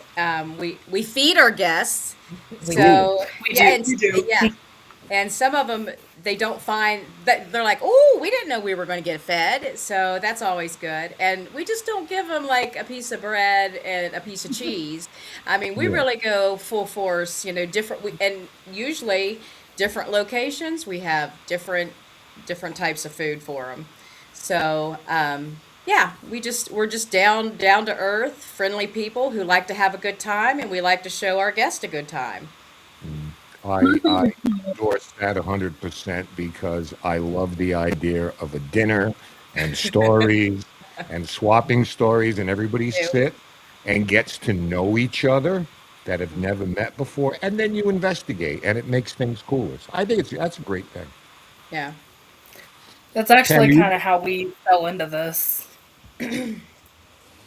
oh, for sure, absolutely. So let me ask you this then. If someone is coming on your tour for the first time, and you may have already answered this by your approach, but what should they expect other than food? We do a little song and dance. I'm joking. We don't really do. Yeah. We don't I would, really do a song and dance. I would Testing. pay, I would pay double to see you guys do like a chorus line or something. I'm out. Have that being So I'm we're out. good. Dinner and a show. Thank you. Yeah. So what they would expect, I mean, so they see our advertisement to come to an event. For example, we are doing a 2-for-1 next week. We've got the Campbell Flanagan Mural Museum and the Poe House in Hinton that we're doing together. So they'll come do a check-in, a meet and greet with us so that we can make them feel comfortable or uncomfortable depending on how they take us. And Right. so we'll have some refreshments, opportunity to talk about history with them of the locations. Then at that point, we will, depending on how the locations are laid out, we'll typically divide into smaller groups and say half of you are going to come to Campbell Flanagan with me and Rachel, and the other half will go to the Poe House with Teresa, Jamie, and Mallory, and then we're going to switch. We'll take breaks about once an hour. And we try to let them have as much of a voice in the leading of the hunts as possible. We'll show them. We actually have loaner equipment. So we have like EMF meters, dowsing rods, pendulums, couple of thermal cams, things that if they don't have their own equipment, we can say, here you go, carry this with you, and this is how it works. Um, and we may get things warmed up a little by asking some questions or using a piece of equipment, and then we basically turn it over to our guests, and we're just there to kind of guide them along and answer questions. And but it's their show. I mean, sure, there are things that I probably wouldn't use on an actual investigation, like someone calling us in. But if you're coming from the technology area and you're coming from the metaphysical area, whether it's pendulums, dowsing rods, whatever the equipment, there's a little bit something for everyone. And it's like, hey, if you want to try this, dowsing rods or whatever, feel free. You do you. Have a ball, and just, have a good time. So it's a solid approach. Has anything on one of your tours, because when somebody has an experience, that's the best, right? That's the best. It's unreasonable to say everybody here is going to have an experience because it doesn't work that way. But at least there's not going to be someone behind the wall knocking and trying to fool you. You know, there are plenty of haunted houses you can go to at Halloween. Jamie's birthday, by the way. Just reminding every. Mallory's. Oh, Mallory. I don't know. They got Jamie Mallory. Okay, I'm the Mallory. Halloween Okay. baby. I'm Mallory. I'm You guys Jamie. didn't That's switch seats, did you? no. No. Oh, okay. It's just me then. But is That there happens a lot. Very often. has there ever been something really unexpected that happened that is like, oh, I got this recording, I heard this voice or a shadow. Not that those things are common. And if you get one of those, that's great. Have that one experience. But has there ever been something that absolutely blew you away? Maybe multiple people saw something. Or go ahead, Pam. Y'all all know where I'm going with this one. We had a whole ghost wedding happen, and I'm going to let the rest of the team tell you the story, but you want to talk about the experiences that you might get with us and how down to try anything we are. This is the perfect example. So I'll bow out and let y'all tell the story. So we were still guests at that time. We hadn't become part of the team yet, and we were at. I want to The say it was Magnolia. It was. We were at, yeah, You're we wrong. were at Magnolia, and we So had what all were split you? Were into you different groups. crashing the wedding? No, we No, were the wedding. we were. Okay. I just want to make that clear for um, our audience out there. They weren't crashing the wedding. Please continue. no, No, we volunteered to help them because it was a. we all the groups had gotten this couple that kept talking. The woman had wanted to get married. She felt like she wasn't going to move on peacefully if she because she had lived Lived with in this sin. man as husband and wife, but they weren't married. And all of the different groups through the night kept getting these two people. And so finally, the group had decided, well, we're just going to do a ghost wedding for them. Are there any, As one couples, married does. couples that are willing? I don't know what And y'all do on a Saturday, but we just have ghost weddings.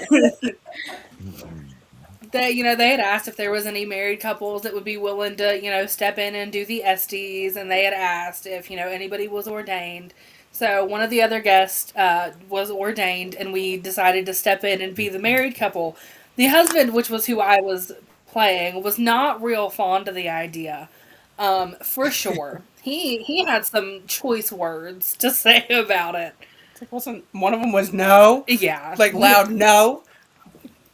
But so we went through and we did the wedding, and we didn't hear anything from those two spirits for the rest of the evening.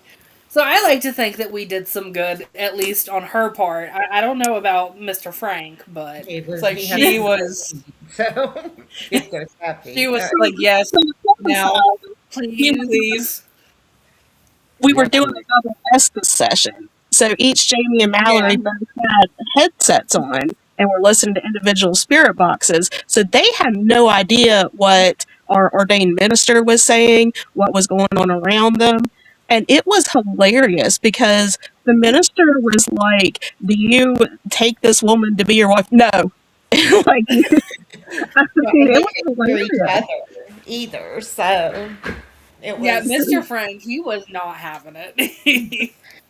I think they finally agreed to be married, and yeah, and like they said, we didn't hear from them for the rest of the evening after we had a shotgun ghost wedding.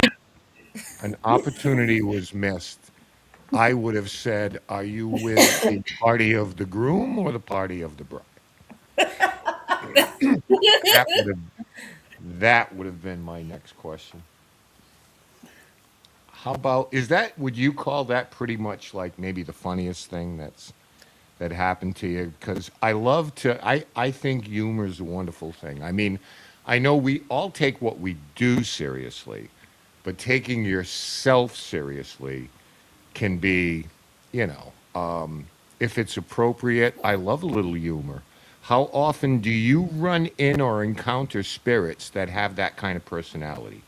They tease you, they mock you, they have a good laugh with you, and you go in with that in mind that it's like, enough people have asked you when you died, and if you have a sense of humor, I want to have a little fun with you. Do you encounter that quite often, or? Well, for me, this was this. My daughter and I actually went to a location in Ohio called the Anchorage, Hmm. and we were in the billiard room, and this spirit was very. I guess he was. Well, he was a patient there. It was a nursing home. It started out as a private home, a private residence, but it ended up being a nursing home before it was closed. And this spirit loved her. I guess when he was alive, he was a jokester, liked to play, pranks on everybody. They said he was very happy, very positive, and I try to be that in my life. Well, he did not like me, and we've been there several times, and he still doesn't like me. But then one of our events, this was several years later. We're at, I think, Coalfield Manor. Yeah, Coalfield Manor in Mullins. And we're there upstairs and we're having a session with our guest. And several things started coming through. And I said, is that, because this spirit said they were from Ohio. And I thought, yeah, I know who this is. And I said, I don't even call him the right name. I call him George, and that might have made him mad. But he follows my daughter different places, and I asked him. I said, "Do you still hate me?" And he said, "Yes." So it's kind of funny. I don't know what I ever did to this spirit, but yeah, he does not like me whatsoever. But I find it You, funny. s- I'm you, s- like, whatever. Absolutely. You see how conditioned I am? I thought you were going to say he follows my daughter on TikTok or something like that. I was Yeah, going to say I'll have that to is use the that next coolest time. thing I'll that have to I do have that next ever time. heard in my Yeah. life. Hey, I don't know if you. who's to say ghosts can't follow us on TikTok? I Well, don't know. absolutely not. Did you, just as an aside, did you hear or read about the woman who passed away and she was the hot ticket of the town? Everybody loved her. And at her wake, they passed out Ouija boards, Oh my gosh. little tiny Ouija boards to everybody who came to her wake on her request. And they all said at the top, let's stay in touch, right? Wow. That is the most awesome. I showed that to my wife. Hun, look, she said, forget it. Forget it. Not Teresa, you're in happening. charge of doing that for my funeral. I was Is there a certain type of encounter or a certain type of spirit that you encounter more in Appalachian, cold country, and your particular part of the world? I mean, up here, it's cliche. You get all these Victorian, settlers and colonial types. Not all the time. But is there one particular type of personality? Minors? Is there any commonality Well, there? according to some of the stuff we've got over the spirit boxes lately, we've got a lot of racist ghosts that come through. This is true. Okay. yeah, a lot. Come on. We get a lot of perverted ghosts on the spirit box as well. All right. Right. I wouldn't say that we get one particular type. I think it depends on the location. Like Pocahontas, Virginia, we got a lot that were related to mines and mining, but Lake Shawnee, we had the Clay family. I can't swear it was the Clay family, but it felt that it was the Clay family coming through based on their responses. Sure. Price Mansion, we got the doctor and his wife, which, wasn't Victorian times, but was, um, I guess the whole Lord and Lady of the Manor personas. It just depends on where we go, but, you Except know, for one, we get John everywhere. Well, yes, John Flanagan Mhm. follows us everywhere we go. So Everywhere. Morgan This can is tell Sorry about you a that. little about John. this would probably be something for Teresa, but yeah, you can all answer.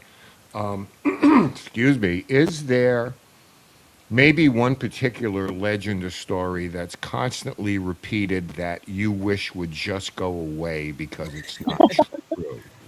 I get to laugh already. Hey, up here, because I've spent a lot of time before everything was in flux at what they call the Conjuring House. And we know the movies say, a homicidal witch killing baby. And it never happened. They just besmirched the good name of a woman named Bathsheba Sherman. Made her, into a witch. And it wasn't that at all. She, by all accounts, a wonderful woman. Is there a particular legend down there that you just makes you roll your eyes and say, "Listen, we need to talk. We need to try to correct this." Maybe you do it on your tour.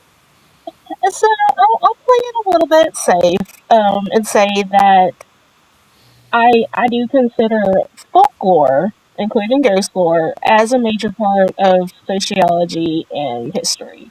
So I Hmm. do think that even though some of these stories aren't necessarily true, the fact that people have shared them and changed them to, for whatever reason, to teach a moral, to, warn, that's important in that context. But oh my gosh, there are so many legends in West Virginia that are just absolutely not true. Mm-hmm. You know, related to the Bathsheba story. Anytime that you have a legend in West Virginia involving a witch, that it's always like, oh, that was a terrible, horrible, mean person. No, half the time they weren't actually even, what we would consider granny witches, mountain magic. Most of the time they were women who, for whatever reason, were shunned by society for some reason. And there's one legend in Beckley about a witch's grave where this grave is desecrated all the time. It's in a cross shape, but it's been destroyed, and so now it looks like an upside down cross. And the legend is called the Witch of Wildwood Cemetery. The witch was actually a immigrant miner. He was a male. He wasn't even female. Um, and because he came to this country, wasn't great at English, came with all of these um, sort of Eastern European belief system, Eastern European religion, he got a really, people were kind of scared by this. And, the writing on the tombstone is not in English. And so just, kids over the years never bothered to look into the history of it. They just saw this crazy tombstone that had been knocked down that looked like an upside down cross. And that whole story became the Witch of Wildwood. But that's every cemetery around here has legends like that. The Devil Baby of Ravenswood Cemetery is Oh another God. one. Yeah, there is. It, it was an infant who passed away. And because the porcelain portrait on his tombstone is cracked and weathered, they call him the Devil Baby. Yeah, I think it's important for us to advocate sometimes for people who don't have a voice anymore, who maybe were treated or are still the brunt of some really wild stories about themselves, you know.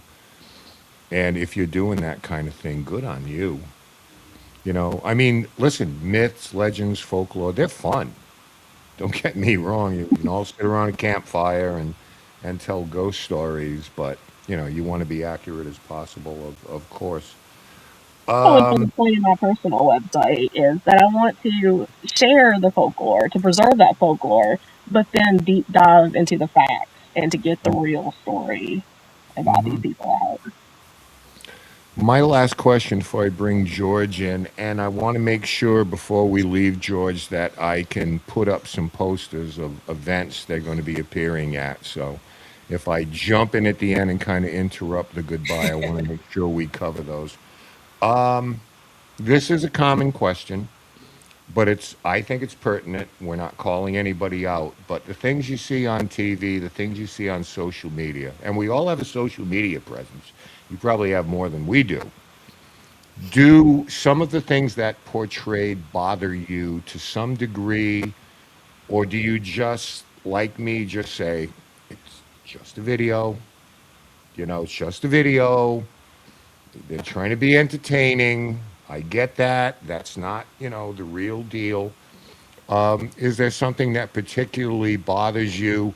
Like I said, we're not going to name names here, but just in general, the way the paranormal field is portrayed versus, reality. Going to a place and sitting there for hours and nothing happens. I mean, anybody at all, jump right in there. I think my biggest one is, when you watch some of these shows on TV, every tiny bump in the night that could be a house settling or whatever, oh, that's a demon. Yeah, there's a demon there. And I think that's like my biggest pet peeve, we'll say. Yeah. The overreaction. Well, listen, when someone says or boasts, I've been on hundreds and hundreds of investigations and thousands of investigations, and there's a bump in the house and everybody runs around screaming, it's like, you've been on 1,000 of these things. Or so you say. Oh my God, you know? That's kind of my pet peeve is when you watch these like YouTube and TikTok videos of, investigators and they ask the ghost to like make a sound or give them a sign or something and something happens and they start, oh, F this, it like start running and freaking out. It's like, yeah. Well, we get that when people should contact us, whether it's a homeowner or a business or, any one of a number of historical or public places, and they say, we're looking for an investigation. And it's like, well, hang on. First, tell me your story. Because investigations can be intrusive things. We've got to set up this, you can't talk, there can't, so like I say, the way what we do is portrayed, sometimes it can be frustrating because people think, well, this is what you know, and it goes far deeper than that. Like, we're going to research the heck out of your property, and we're going to do all this paperwork and all the rest of those things. So, And we're going to find out stuff about you too, because we've had some investigations where we've had to respectfully decline because we found some criminal history that we didn't want to deal with. oh, sure, you can tell if you're in this, if a Well, story kind of makes sense or maybe it doesn't. or you might be on an investigation that the Teresa and I have been on one in particular that the bump in the night were people hiding behind doors to make noises and Well, try then, to, yeah. So, you take things with a grain of salt. Not this isn't for everyone, and that's okay too. I mean, I'm not into dirt dirt bike racing, but that's okay too. So I still think that even though it's 2026, I mean it's still very taboo. Like it's looked at the things that we do. Oh, that's oh, you're an evil person, but that's not what we do. And our guests that come and investigate with us, like I said, they come back because they know that we're really good people and we want them to have a good time and we want them to safely investigate a location. We try to educate them, so Yeah. they keep coming back. I think with a lot of people going into locations like this, intent is everything. It's like how you present yourself is extremely important. I want to bring George in here to wrap up as we go to the top of the hour, but I will be back and let you folks talk about some of the places you're going to go to. So take us home, George. Thank you, Ken. And again, thank you, ladies, for joining us tonight. A lot of Thank you for having us. learning from me from my northern neighbors, and I appreciate that. We have a couple of questions from the chat that would like to get to. Jacqueline Flaherty want to know what's the best protection before an investigation. Now, that's a personal choice on that, but if each of you have something that you do, procedure you go through, or some sort of talisman you keep with you, let them know. Jackie? Rose quartz for me. I love to carry a little bit of rose quartz in my pocket. I'll even carry some sage in my pocket every now and then, too. And just, when you go in before, and sometimes you have to be firm with them and just say, you have to stay here. You can't come home with me. And we do carry, we have bundles of sage that we bring with us to investigations if anybody feels like they need that or needs that cleanse before they leave. We can hand them a bundle and help them sage themselves. Rachel? I usually carry tiger's eye. I carry that every single investigation. I have found if I don't, there has been several occasions I thought I did but didn't. I had a bad experience. I do carry a lot of different stones with me, and like I had said earlier, I meditate before I go in and afterwards. And like Pam said, you can't go home with us. You have to stay here. We'll be back, but you'll have to stay here. So, and I always say I come in peace and positivity, and we just want to learn about you. And if we can help you in any way, please tell us. So that's what I do. Sisters.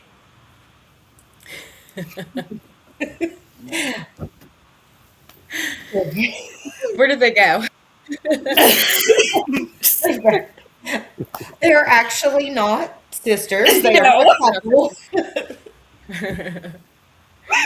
Sisters, Sisters in the paranormal. sisters. Sorry, it's not the first time we've gotten really that, not. which makes it even funnier. Yeah. For us, usually we always stop and get a snack before we go anywhere, and we take our time, we sit and we eat our snack, and we set our intentions, we ground ourselves, we figure out where our boundaries for this specific location are gonna sit, and then we just try to go in completely calm and balanced. Very good. I've had to recently start as I go in being like, do not touch me. Stop it. But that's part of the experience. It is until they mess with my bad knee, and then I'm going to the ground. And let's see, Teresa. I don't really do anything for protection before an investigation. I just always try to come into an investigation, with the pure intentions and the best possible shape that I can be in. I try to make sure, if I'm really sick or really, having a really bad mental health day, that's probably not the best time to investigate. You and me both. I've never gone in with any kind of protection. Do I have, like, St. Christopher medal? Yes, but, again, when I go in to investigate, I want that raw exposure.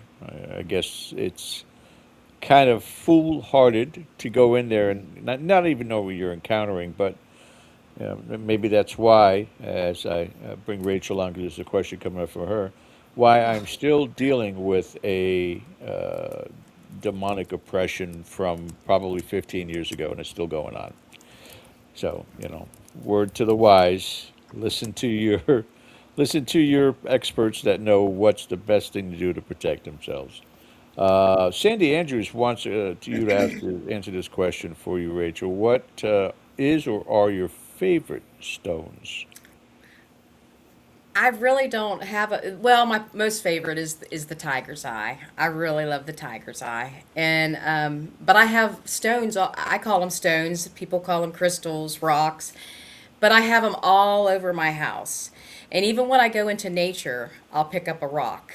I did find out recently it is illegal to pick up a rock in a West Virginia National Forest. I didn't know that, but I'm very earthy. I'm a very earthy person, so I just love rocks. But I have a bunch that I carry with me, especially tiger's eye, rose quartz, black obsidian. I love those as well. So thanks for asking. Well, your local councilman must be very, very bored to put that kind of a law in place. I mean, are they taking inventory of the stones? How do they know you're taking one? I mean, it's not like I'm taking a wheelbarrow, a barrel, and going in there. I'm just like, oh, I love it, boop, But I didn't know there were no signs that said you can't take one. So yeah, the Very area. interesting. Um, one more question that I have before Ken hits the marketing side of this is, what is your training site? Everybody, Ken has his with the Pain House, or did. Mine at the time was Kerr City here in Florida. Is there that one place that, either you guys go to hone your skills or you bring others because it's a guaranteed experience for them? No, we are honestly all over the state of West Virginia. We do quite a bit in Virginia. We are breaking into Ohio next month. So we're just all over the place. But now, one place that we could almost say is sort of a home base for us is the town of Hinton with Campbell Flanagan Mural Museum and the Poe House. And we visit there quite frequently. We do every couple of months we'll do an event there just because, for one, there's always going to be activity. Both places are crazy active. And for two, we just love the folks there. The gentleman that owns the Poe House and the folks from Campbell Flanagan Mural are fantastic, and we love to partner with them. So, Morgan, Morgan, you're killing me, killing me, Smalls. But Oh, Morgan come on. Lamb, team member of ours, just so you know, she is with us on these investigations. So that's why we can be We're so never like gonna live this down. Never. yeah. But yeah, if we had to say there was a training ground, I would say CFM Poe I House. would say it's definitely CFM is CFM. definitely, especially now that they're gonna just always say ridicule every time they see me. So Yeah. Uh, Ken, come on and save me from embarrassment, sir. Let's go ahead and get some of those banners out How do there. you expect me to you're do that? fine. It's really not the first time this has ever happened. And Probably it's, like the fourth or fifth, to be honest. Yeah. So I mean, you're good. I promise. Okay. All right, Ken, we've got some upcoming events for them, correct? We do. I want to run these down. The ladies can talk a little bit about this. The first one up sounds really interesting. Is called the Sutton Haunt Fest, June 5th and 6th, 2026, Sutton, West Virginia. Join them if you dare. The funny part about this, I was talking online to Pamela today about this, and I'm looking into who's going. I'm like, oh, Taylor and Morgan, huh? So I would imagine that Eric and Mitch will be in hot pursuit Absolutely. of them. And we would just, it was so funny. It's like, what a small world. They've been on this show a number of times, Mhm. and we really enjoy having them. And it's like, oh, they're going to be there too. Oh, okay. Yeah, I know them. Well, and Morgan and Eric are actually teammates of ours. They're actually part of Appalachian Ghost Tours. So they're with us at most of our events. They do live a little further away, so they can't make it every time. But yeah, they're at everything. Taylor's coming for Haunt Fest, and so are Theron and Rebecca. So like all of your people that you know will be there. So you Okay, guys need to come too. I'm just saying. Sutton Haunts Fest, Sutton, West Virginia. Hmm. That sounds like a lot of fun. The second one I have up here, I'm trying to do these chronologically. Well, I we need had to. this one at the Poe House, Yes, yes. and Campbell Fun. Tell us a little bit about the location. This is March 28th. Mhm. Well, we had talked about that. Morgan actually, and I think she may have shown it on your podcast, the picture of John Flanagan in the mirror Mm. um, after Hinton Haunt Fest. So John Flanagan's the one we pick up everywhere. But yes, two gorgeous locations. I don't know if anybody else wants to share any more about them, but both very active. Well, that's in 6 days, so hurry, hurry, hurry. Morg's haunting. We're all besties around here. I don't know. We're just running in the same circles, Morgan. You know what I mean? And finally, the last one I'd be able to find. This is pretty cool in Bel Air, Ohio. You're knocking on the door there at the Ross House, Cannot wait for that. April 18th. All of these places, I mean, they look very cool. So, April 18th. So, I know that you listed a heck of a lot more, but I did. Now we can touch on those if you've got time. We don't have the ads up yet, but we can certainly talk about the locations. hey, listen, this is your time. Tell a little bit about it. Go right ahead. All right. Well, we do have April the 25th. We have a town-wide event in Thurman, which is an almost ghost town. We have, I think there's 3 to 4 year-round residents that still live there, and it is the only place I've ever seen a full-body apparition. I don't know if Janie and Mallory were with us at that one last year, but Teresa and Rachel can speak to that. That place is pretty active. Yes. Mhm. Um, let's see, after Thurman, we are doing the Fallout weekend in Sutton. They're having a big convention there, so we're going to come up and do ghost hunts at the Elk River Hotel. We'll be doing the Elk River Hotel as well as the Haunted Hayman and Bigfoot hunts for the Haunt Fest on June 6th. We have a metaphysical fair. I missed Coalfield Manor. May 9th, we have Coalfield Manor. We love the folks at Coalfield, Bob and Heather, so I'm Well, excited. don't forget Sue. Oh, and Sue. Sue the puppy. Yeah. Yeah. Let's see, we're going back to Coalfield Manor June the 27th for a full-blown metaphysical fair with different vendors, workshops, things like that. We have got on July the 11th, we will be at the old hospital on College Hill in Williamson, West Virginia, which is a pretty well-known location and is now on West Virginia's Paranormal Trail. So it'll be a first time for me personally going, and I'm very excited. I know Teresa's been. I'm not sure about any of the other folks here. We haven't been. No. Love it. Yeah.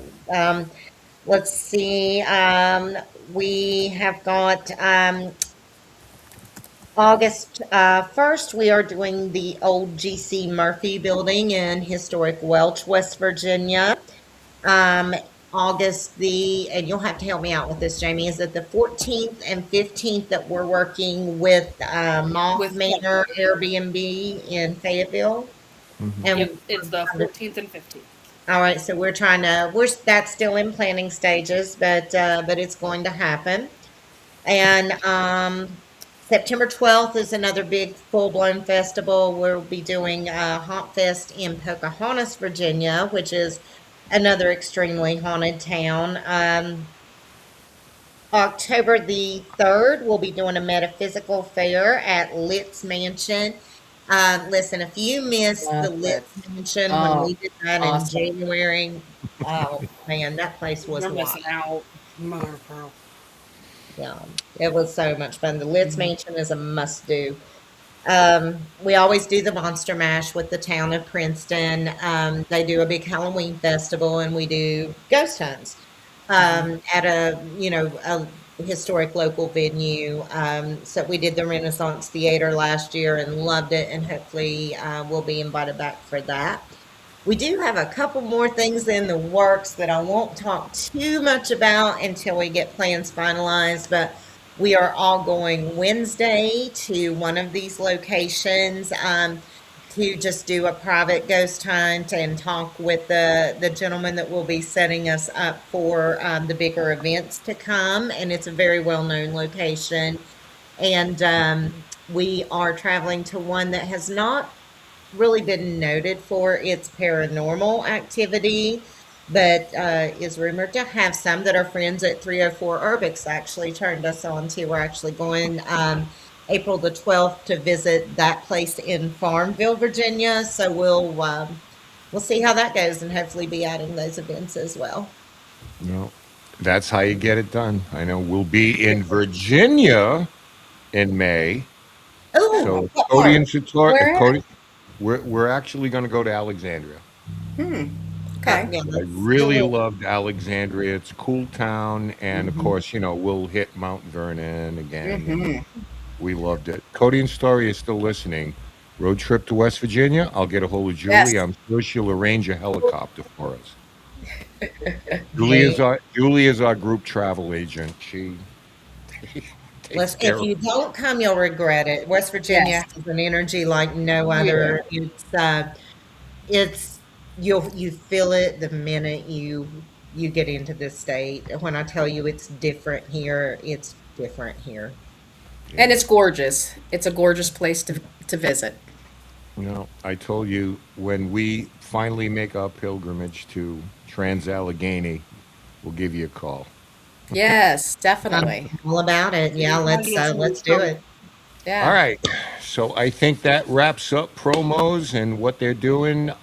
Before George signs off here, I want to thank everybody again so much. And it was Thank like you. kind of a short notice thing, but look at you all. All present and accounted for. I appreciate every one of you. I wish you the best of luck. And, now you're welcome here anytime. So we'll Oh, well, we'll we would be in love t- to come back. well, Anytime we'll you be in tell us, touch we'll be again. here. We'll be in touch again. I can guarantee you that. Thank you once again. Thank George. Thank you. Thank you guys. Yeah, thank you. Thank all of the team members with us and those who could not make it. We appreciate what you guys do out there in the field, and we'll definitely keep in touch. That does it for our show tonight, ladies and gentlemen. Tomorrow night, Town Hall, 8 p.m. on Patreon. Again, that's patreon.com/Dead or Paranormal. Make sure you guys come and check it out. Until the next time, we'll see you guys, which is next Sunday. Please have a pleasant rest of your week. Thank you for watching. Take care. Have a good night. Bye.